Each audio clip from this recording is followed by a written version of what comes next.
Okay, so I'll talk briefly really about LLCs and corporations. These are the two most popular types of business entities out there.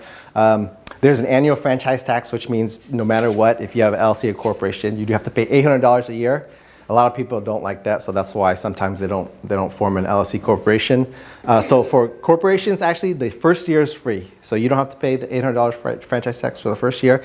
And then through the end of this year, 2023, for any new LLC that's formed, the $800 franchise tax is waived for the first year. So for any of your clients that want to form an LLC this year, they don't have to pay the $800, but next year they'll have to pay the $800.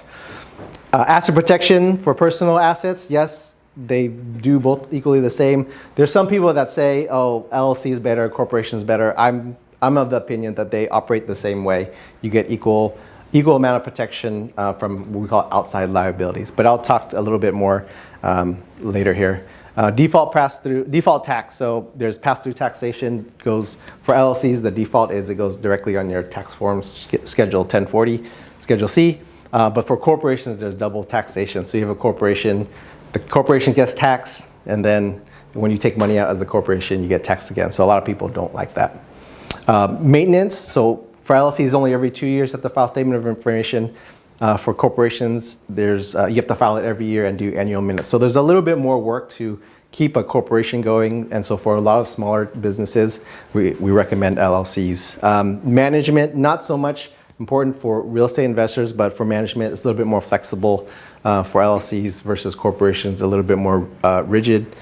For your clients that are raising money, real estate is not as big of a deal, but when you're raising money through LLCs, it is acceptable, it's doable, but for a lot of like private equity and venture capitalists, they really like corporations.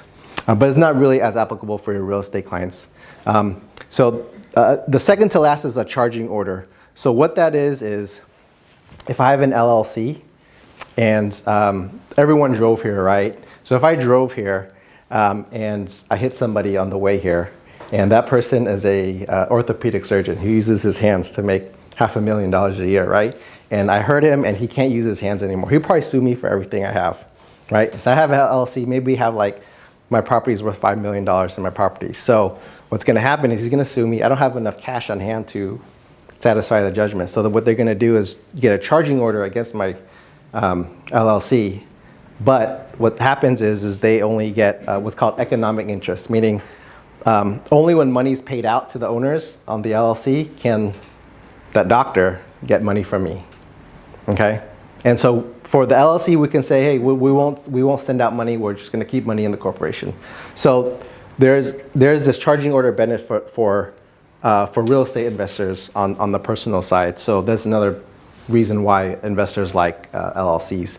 And then professionals, it's not really relevant for you guys, but for professionals like me and doctors, we're required to form corporations and not LLCs. So if you guys have any questions in the meantime, I want to make this very informative and interactive, so go ahead and raise your hand, and I'm happy to answer. Can you keep the charging order within the LLC and the corp? Yeah, so the corp, there's no charging order. So if I have a corporation and I hit the doctor again and he sues me and I don't have enough money, he's going to take my ownership in the corporation.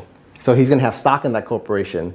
Oh, so the LLC is better than corp in that regard? In that regard, yeah. Okay, interesting. Yeah. Okay, so does it matter if the LLC is taxed as S corp or it doesn't matter? Not with regards to the charging order.